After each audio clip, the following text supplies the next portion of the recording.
The Lord be with you. and with your A spirit. reading from the Holy Gospel according to John. Glory to you, O Lord. Many of the Jews who had come to Mary and seen what Jesus had done began to believe in him. But some of them went to the Pharisees and told them what Jesus had done. So the chief priests and the Pharisees convened the Sanhedrin and said, "What are we going to do? This man is performing many signs.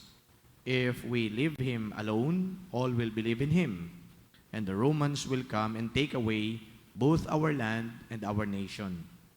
But one of them, Caiaphas, who was high priest that year, said to them, "You know nothing, nor do you consider that it is better for you that one man should die instead of the people, so that the whole nation may not perish." He did not say this on his own, but since he was high priest for that year, he prophesied that Jesus was going to die for the nation, and not only for the nation, but also to gather into one the dispersed children of God. So from that day on, they planned to kill him. So Jesus no longer walked about in public among the Jews, but he left for the region near the desert to a town called Ephraim, and there he remained with his disciples. Now, the Passover of the Jews was near, and many went up from the country to Jerusalem before Passover to purify themselves.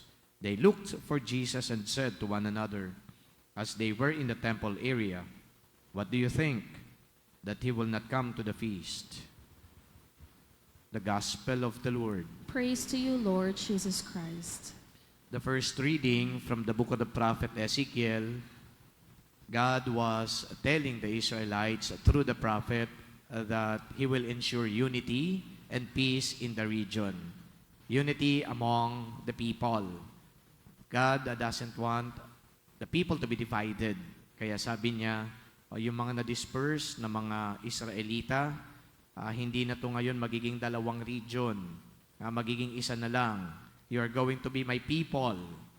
And then, sabi din ng ating Panginoon through the prophet Ezekiel, magbibigay din ako sa inyo ng kapayapaan.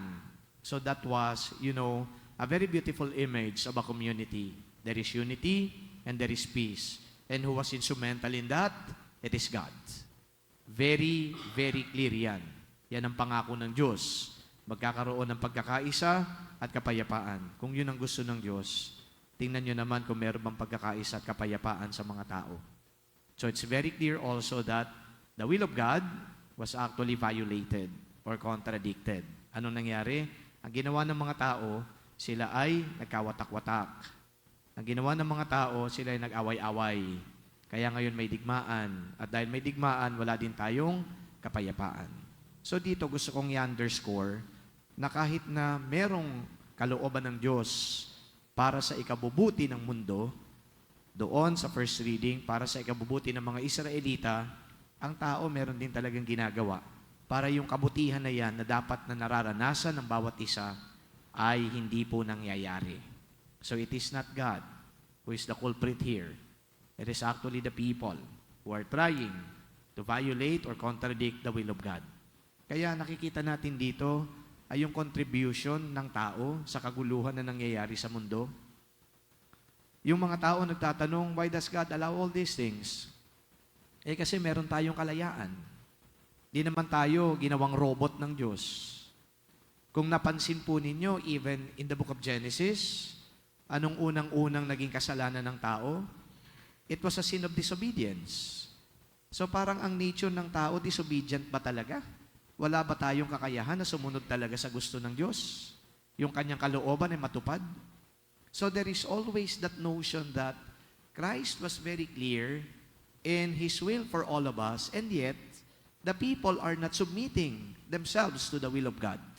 Ulitin ko, yung na-envision na unity, yung na-envision na kapayapaan, kung na-maintain lang ito ng mga tao, palagay ko, wala po ngayong digmaan.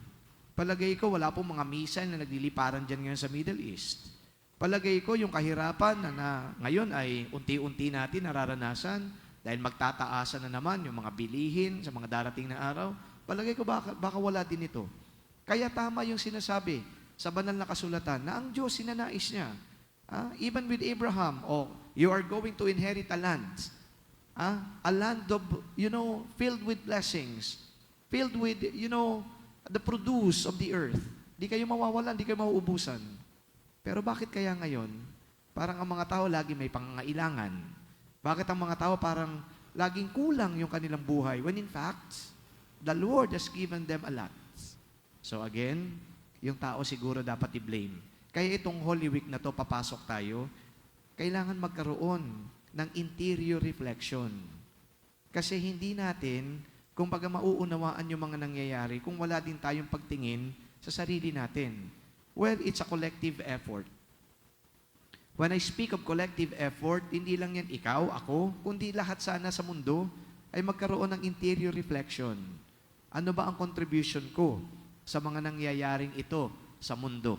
Yung iba, hindi nila nakikita yung personal na aspeto ng contribution nila sa nangyayari sa mundo. Yung iba nakikita nila, yung ibang tao. It's always blaming other people. Sila naman na may kagagawan yan. Ito naman na may gawa nito. But everything is interconnected. Kaya yung interconnectedness na yan, makikita natin sa common thing that binds us all. Ano yon? Yung kasalanan. At yung kasalanan na yun, pwedeng i-define natin, it is defying God's will. It is contradicting the will of God. It is not obeying the laws of God. Kaya yung kasalanan na yun, lahat tayo meron yan. So ito ngayon yung nangyari sa first reading na magkaroon ng pagkakaisa, magkaroon ng kapayapaan, and yet you know very well, nag-away-away sila. Kaya nga doon sa New Testament, nakita natin ngayon, yung panawagan din ni St. Paul.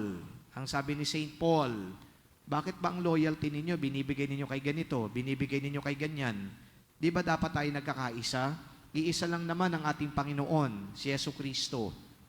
Old Testament, merong different kingdoms. Hati-hati, pinagkaisa ng Diyos.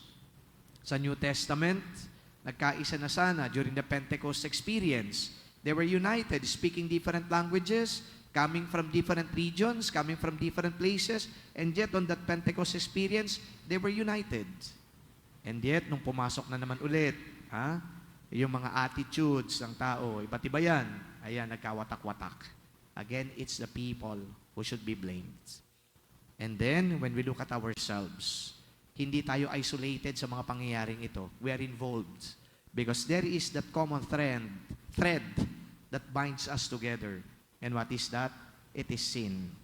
For as long as man remains in sin, doon po talagang magkakagulo ang mundo. Kaya ang panawagan po sa atin, magbawas ng kasalanan. Magbawas ng kasalanan. And yet yung iba rin ang pananaw sa pagbabawas ng kasalanan. Sabi nila, kailangan kong magpapako sa krus. Kaya ngayong Holy Week, meron na naman tayo makikita, magpapapako sa krus. Di ba? Parang naging showcase na to, spectacle na to. Diyan po sa Central Luzon. Pampanga yata yan, o kaya Bulacan. Anong kanilang pananaw? Pagbabawas ng kasalanan para mapatawad ako sa kasalanan. Pero that's not the point. Gusto mo mabawasan ng kasalanan mo? Simple na nga gagawin mo. Pasok ka dyan sa confessional. Hanapin mo yung pare. Doon ibulalas mo, sabihin mo lahat ng ginawa mong kasalanan. Mapapatawad ka sa kasalanan ng ginawa mo. Wala na nung spectacle ng crucifixion. Because you know why? Jesus already had His crucifixion. And that is a once and for all sacrifice that He did for us. Pero tingnan mo ulit, nagpatuloy yung paggawa ng kasalanan ng tao. Pero hindi na kinakailangan ulit magpapako ni Kristo. Ang ginawa na lang ni Kristo, itong sakramento ng pangumpisal para yung kasalanan natin mapatawad. At pag napatawad na, anong gagawin ng tao? Sasabihin ng pare, go and sin no more. It is also the command of Jesus to those whom He cured. Yung mga paralitiko na kanyang pinatayo, pick up your mat, go and sin no more. Yun din ang exhortation niya sa atin, sin no more. So that this thread that binds us together may be broken.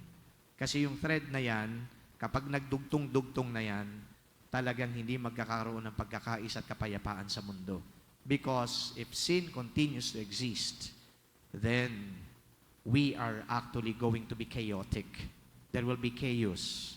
Kaya ito ngayon ang nakikita natin ang nangyayari sa ating bayan, sa ating mundo. So today, my dear friends, brothers and sisters, we owe it to the Lord to remain in Him or to go back to Him.